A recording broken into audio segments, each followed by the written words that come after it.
Illinois loses population, and it's the season of top 10 lists. We'll talk about it next on Capitol View.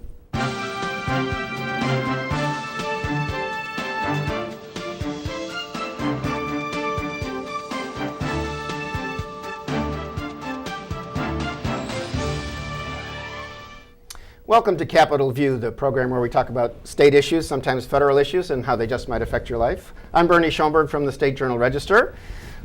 With us today, watching political developments near the end of the year, Brian Mackey is back, State House reporter for Illinois Public Radio. Welcome, Brian. Good to be with you, Bernie. And with that newspaper background, we used to sit like right next to each other at the State Journal-Register years ago. Too close for comfort.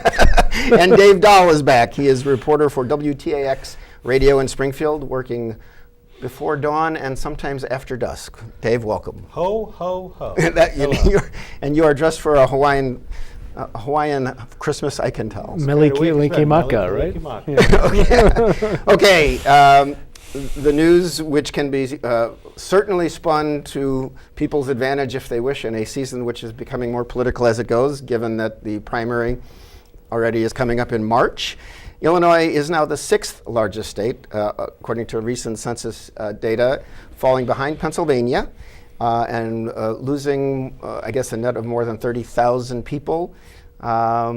This is the kind of thing that Governor Rauner, when he ran in the 2014 race, said, you know, we're losing population, we need more jobs. Losing. And now he has been the governor for 3 years, and the Democrats running against him or the Democratic organizations are saying, oh, Governor, you've been governor for 3 years and things are still bad. You said you'd turn it around.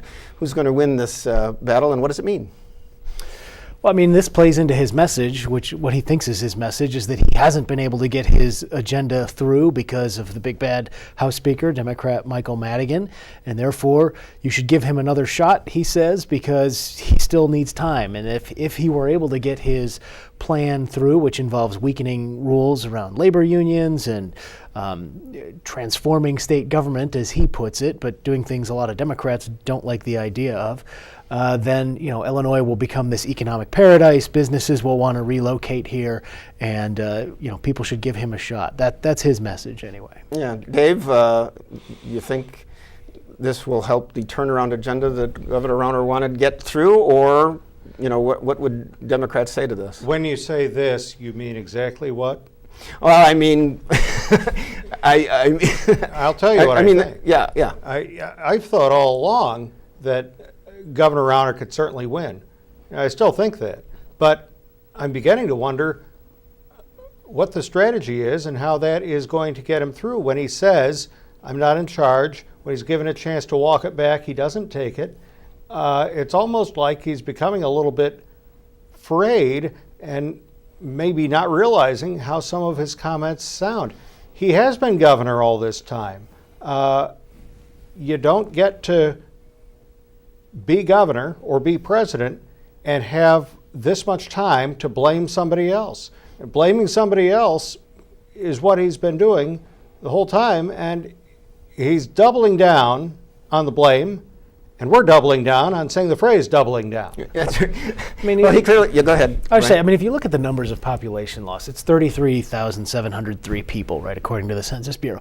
That's not a huge number of people. I mean, that's a portion of the city of Springfield. It's a small town, so we have more than 12 million people in the state. Right. So these are pretty small percentage changes, and it's part of a much longer story, with one exception being the Great Migration, when a lot of African Americans came up from the South in the early part of the 1900s. Illinois has been losing population for a very long time, and that trend has accelerated as people have moved to warmer climate states and Sunbelt states where a lot of businesses have located because of the, to hear the governor say it, because of the union regulations and low taxes in some of those states. He thinks right-to-work states are drawing businesses that Illinois cannot at this point, or even with right-to-work areas that he was hoping for. Right. So, there's other factors. There's the weather is a factor. I know people who have left because they don't want to deal with Chicago winters anymore. Mm-hmm. But this is something where everybody can point their finger at their favorite thing that they want to blame. I think, though, that the dysfunction we've had in Illinois government for the past couple of years cannot be underestimated in this regard. There's a woman named Natalie Davila. She used to be the chief economist of the Department of Revenue. She does analyses now for the Taxpayers Federation of Illinois, and she has broken out using not only census data but tax data to figure out which demographic groups are leaving. And the biggest spike along the age curve are 18 and 19-year-olds. And they're leaving Illinois who might have gone to college, perhaps if their university had not been laying off hundreds of professors and consolidating programs. Now that trend certainly predates Governor Rauner, but anecdotally and based on the numbers, preliminary numbers we've heard, enrollment is way down, especially at a lot of the smaller universities here in Illinois. Because I think U of I actually went up some. Right. Yeah. But, well, clearly, higher education, which the governor's first budget proposal had a 30% cut to higher education. Then he never agreed to, he vetoed the budget that was passed by the Democrats. The only thing he signed that first year, the first full year budget he did, was for K through 12 education. And everything else went only with stopgap funding for 2 years. So the universities really were in trouble. Here's what I think is so weird. The governor is almost a commercial for leaving Illinois and not coming here. He ran for office saying how crummy Illinois was, and now he's been governor, and he's still saying it's crummy. Well, it's an interesting time. He is saying that, but he is saying that without Mike Madigan, the Speaker of the House, who has control over the Democrats standing in my way, we'll be able to get through this. And I know I've been over this in a previous show, but he thinks that he can either convince enough Democrats to vote for somebody besides Mike Madigan or get enough Republicans elected to the House, and he would have to turn 9 seats in a year that might see a Democratic wave. I mean, it will be the midterm election will be the first midterm after Donald Trump was elected. Now, I don't know if the tax bill that just passed is going to put enthusiasm back in Republicans, but Democrats are clearly enthused about voting for candidates against Donald Trump, which may make it harder for more Republicans to win seats in the legislature, which is what the governor is counting on.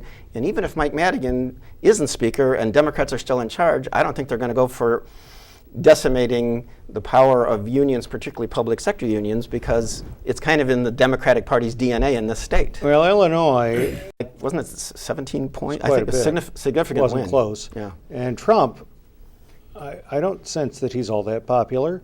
And when you think of these vulnerable seats or allegedly vulnerable seats in the legislature, you know, where are the strong Republican candidates? Where are the wins there that would get the Republicans the majority? I will say that the Illinois map in the red and blue, there was a lot of red for the less populous counties, central and southern Illinois, except right around St. Louis.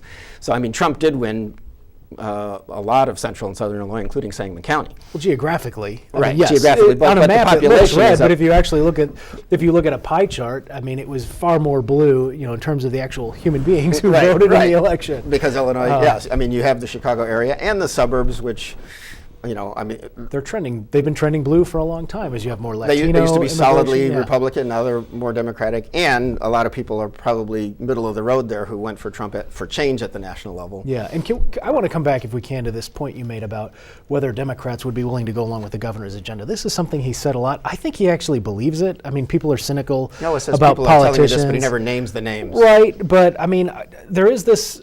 Not to get too egg-headed here, but you know, my radio station's at a university. I like to pay homage to academics every now and then, but there's this idea in political science called stealth democracy, where people just believe that everybody pretty much thinks the way I do, and if they don't, it's because they got a special interest racket going on or something like that. So or maybe they don't understand it yet. Or yeah, but I mean, the governor gave an interview to the Chicago Tribune editorial board this week, and he talked about it's hard partnering up with, and he singled out House Republicans because these are people who want a job and they want a salary and they're beholden to the special interests. And I think he really does believe that if you could just, stop these special interests from swaying Democrats, labor unions, for example, that then they would, go along with his conservative free market vision for the state. When the reality is, when you talk to Democrats, it could be Mike Madigan or it could be a bag of leaves, but they're still not going to vote to, hurt labor unions because they believe in what labor unions do. Not only are they part of their political and financial support, but they actually believe philosophically. And I'm not sure the governor gives enough credence to that. I'm trying to remember when he last took our questions in Springfield. He's done so in Chicago a number of times over the last weeks, and he's been to other parts of the state. There has been a bit of a gap since the last time that I recall as we taped the show, but maybe tomorrow will bring something else. We can only hope. But Friday before the holiday. I hope we're at some some do-good site where he picks up a paint roller at 3:30 p.m. on the Friday of the holiday weekend. Yeah, well, it's interesting. He did talk to the Chicago Tribune, as Brian pointed out, and the editorial board, and he blamed Rahm Emanuel for kind of falling off the train of trying to help him. He certainly blames Madigan for things. There seems to be a lot of blame being cast, and the Chicago Tribune editorial board over time has been very supportive of Governor Rauner and his agenda, and blaming Mike Madigan for things along with him. But even they recently editorialized saying, Governor, quit complaining about Madigan and told us what you're going to do. And so I don't know exactly where that's at.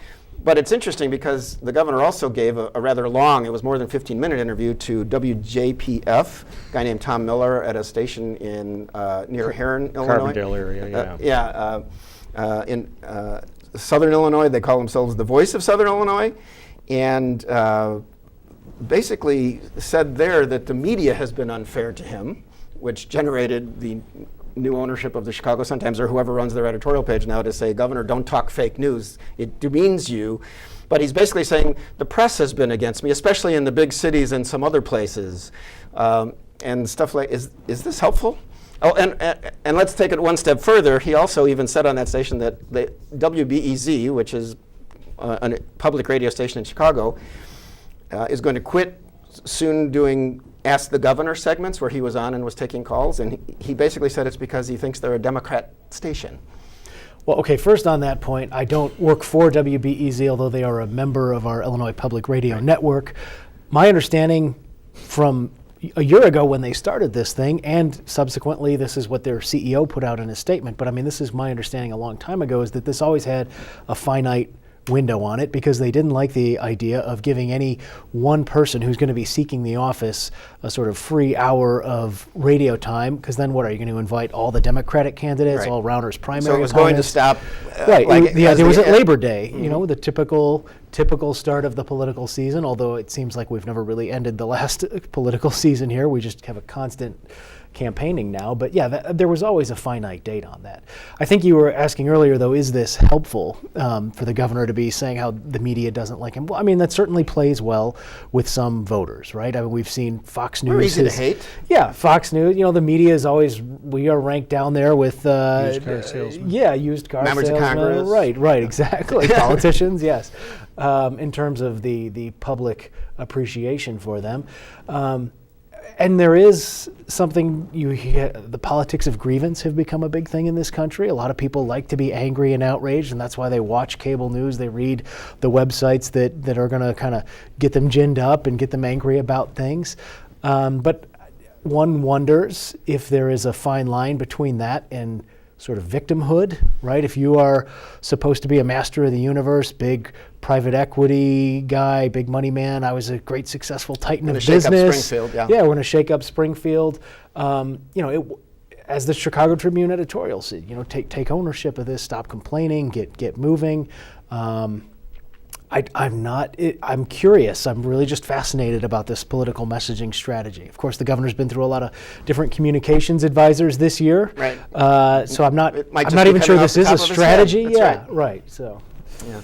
I would just note, I did a column on it, but in that WJPF interview, I guess it's based in Carterville in Southern Illinois, he was talking to a worker, a United Auto Workers member who lost a job when Mitsubishi was going out of business in Normal. He said Bloomington, but you know, the plant in Normal that's been there for 30 years. And he was talking about how the state's business climate is so bad and no auto company will come to Illinois because of Mike Madigan and our bad business climate, and that's why we need change. But I did a column on it because several months ago in March, the governor himself was at that plant, which had already been purchased by an auto company. It's an upstart auto company that's going to make electric cars, Rivian. And he appeared there and had a press conference and said glowing things. Plus, his Department of Commerce has offered an EDGE tax credit, which is a business expansion tax credit, valued at up to $49 million for that company if they create, as promised, 1,000 jobs over 15 years.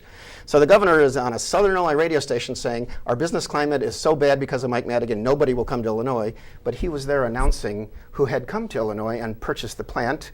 Dave, is this a problem of him not realizing that people in Southern Illinois might happen to know what happened in Bloomington just up the road? Where's the benefit of the doubt on this one? Did the governor simply space it out and forget? Or is he hoping that the listeners to that Southern Illinois station will buy what he's selling? He's certainly on friendly territory down there and at that particular station.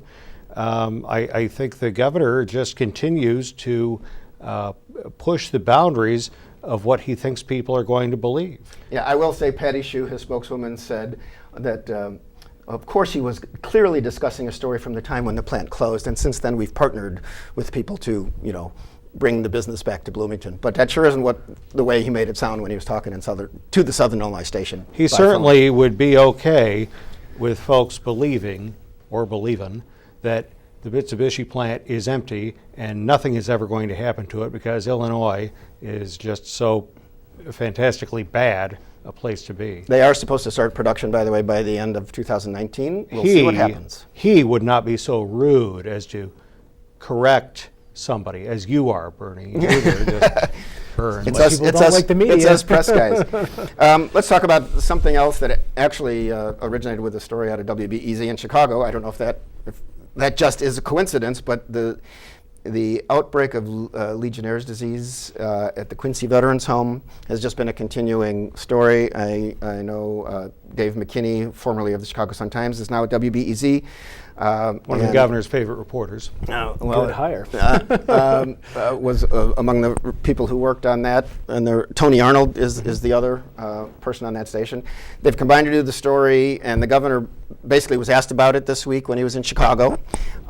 Said that he would drink the water there. He doesn't think it would be smart, as Senator Durbin has said, to move all 400 people out. I believe it's 13 people over a period of 3 years have died of Legionnaire's disease at the Quincy Veterans Home.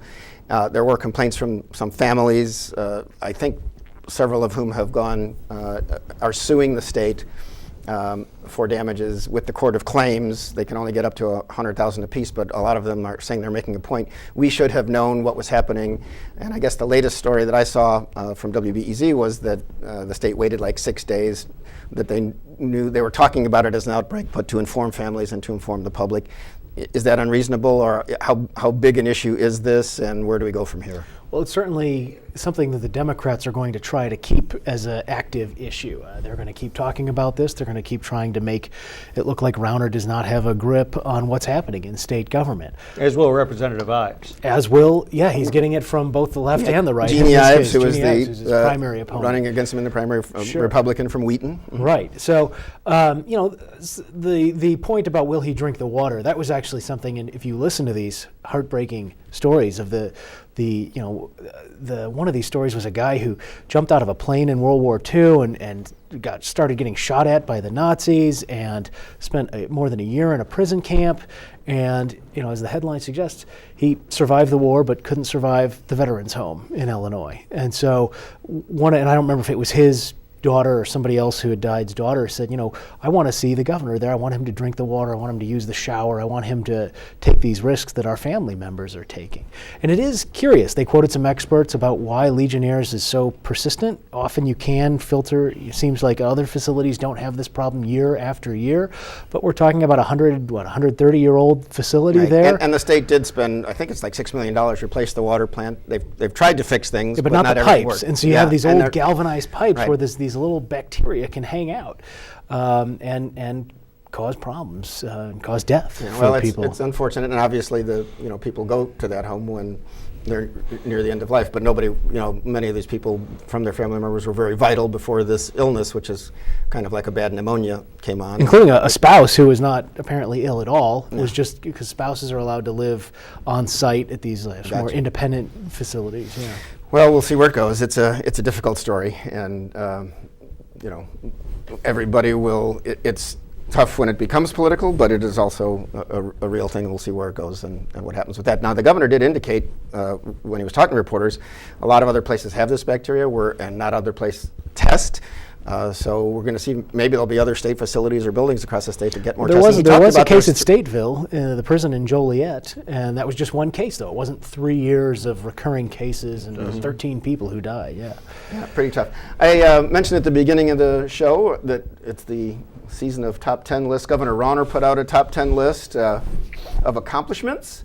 And there were a few from different areas, but one was historic education funding reform, and 2 was first ever scholarship tax credit program, which is part of that funding reform, which allows some payments to go to help pay for scholarships for kids to go to private schools, and then creating clean energy jobs, which is the bill that he signed, which basically kept open a couple of nuclear power plants in Clinton and the Quad Cities.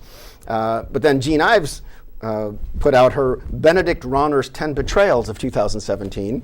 One of them was folding to Madigan because the tax increase went through, which actually created the first full state budget in more than 2 years this last summer, and because the governor couldn't hold the General Assembly members on the Republican side together, and 15 of them voted in the House, at least the first go round, to pass that budget, including the tax increase up to 4.95%, and House Bill 40, from the man who said he had no social agenda, Benedict Rauner, she says, signed this bill which allows Medicaid funding of abortions. He lied to the cardinal. Well, it's so. And obviously on the education funding reform, it can be argued that the governor had also vetoed significant parts of that whole thing, and this funding reform that he signed, which was pushed through over a number of years by State Senator Andy Minar of Central Illinois, gives more money to the Chicago schools than the previous bill that the governor said was a bailout to Chicago as he traveled all around the state. So should we take much from these lists, or is it just fun at the end of the year on a slow news day, Brian? Well, yeah, I personally didn't cover it. The Democrats responded with their own top 10 list. I don't think you mentioned that one, of things that they say he failed on. Sure. I mean, look, this is the messaging difficulty the governor has by going in a sort of Illinois is terrible and you need me to fix it.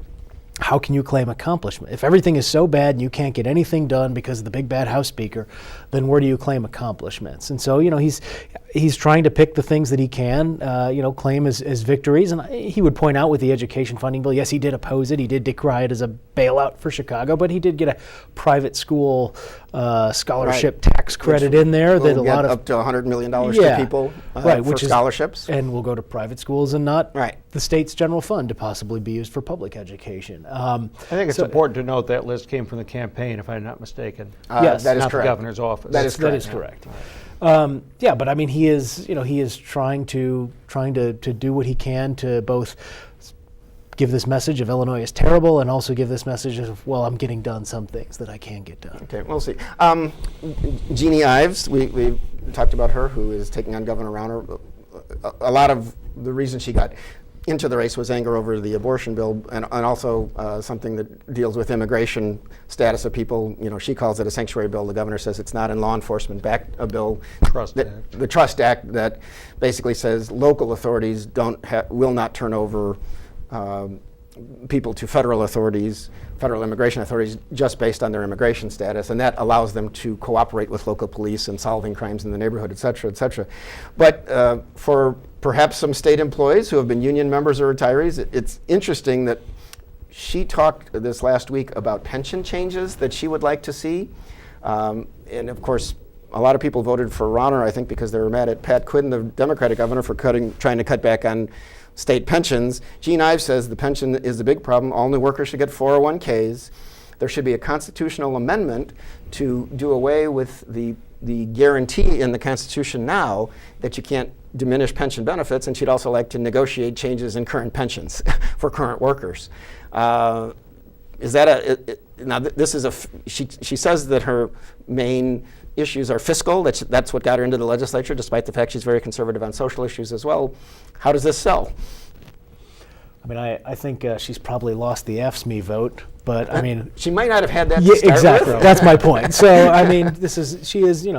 I think a lot of people who don't like the governor are sort of gleeful that he's got this challenge from the right. It's going to make him conceivably a messier primary process for him. He might get bloodied up a little bit in that, but it's not as though, I mean, Jeannie Ives is a very socially conservative and very economically conservative. She's, the far right of the right wing in Illinois. So I mean, I don't think this proposal is really that surprising. Frankly. When you talk about pension changes, you might as well go to white noise and fast forward to the next thing. It takes the Supreme Court to do it. It would take a new constitution to do it. They've tried 8 ways to Sunday to try to get some kind of change through, and it hasn't worked. And if someone says, I'm going to change the pensions, I'm going to get the pension changes through, smile politely. One of the other candidates for governor on the Democratic side, Daniel Biss, and his lieutenant governor candidate, Letisa Wallace, announced criminal justice reform, including legalizing marijuana, which most of the Democrats are on or close to. But he also said there should be no cash bail anymore because you're just keeping poor people in jail. I'm not sure it'll go that far. Daniel Biss, of course, is considered kind of in the mix, but he's the lesser funded one of Chris Kennedy and J.B. Pritzker. Smart move, or where does this go, or what do you think? I mean, I'm glad we're finally getting more, into policy proposals from these candidates. It'll be interesting to see where they stand. I think it's going to be difficult for Democratic voters if there are any voters who really, the handful of voters who maybe actually print these things out and compare the different lists and ideas that the candidates have, which is probably a small minority of people, but they do largely agree on a lot of these things, and so that could be probably not the basis that a lot of people are going to be deciding this on. It's going to be millions of dollars spent on more television ads. We'll see where it goes. And just as the show comes to an end, Kevin Gordon, who's been with the State Fair for 17 years and I think a 29-year career with the state, announced his retirement from as State Fair director. So under Governor Rauner, we started with Amy Bleefnick, who was a holdover from past administrations, then Patrick Buchan, who left kind of loudly, and then Kevin Gordon. So we'll see who runs the State Fair next. And Dave, I'm sure you're looking forward to the State Fair. Always. Always. And with that, Merry Christmas, Happy Holidays, Happy New Year to everyone. Brian Mackey, Dave Dahl, thanks for being with me. I'm Bernie Schoenburg. Thank you for watching, and we'll see you next time on Capitol View.